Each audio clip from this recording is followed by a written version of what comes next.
Angin malam menyapa tanah ini, membawa cerita luka negeri. Di bumi yang dijaga doa ulama, tertanam marwah bangsa kita. Gunung dan laut jadi saksi, darah syuhada pernah mengalir di sini. Bukan sekadar tanah dan batu, ini warisan untuk anak cucu.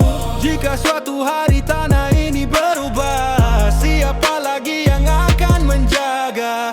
Jika sejarah perlahan hilang, apa arti perjuangan yang panjang? Jangan biarkan tanah indah tuh menangis lagi. Sudah terlalu lama luka di hati. Kami hanya ingin menjaga warisan ini agar tetap hidup sampai nanti.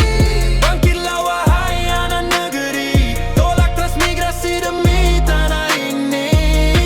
Jangan biarkan marwah tergadai lagi. Aceh berdiri menjaga jati diri.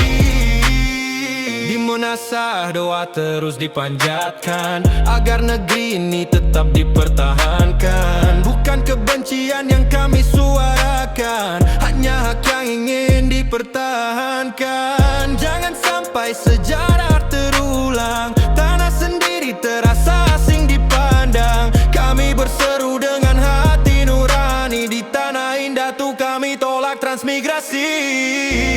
Dengar tangis bumi yang sunyi, ia takut kehilangan jati diri. Jika kita semua hanya diam, esok mungkin semuanya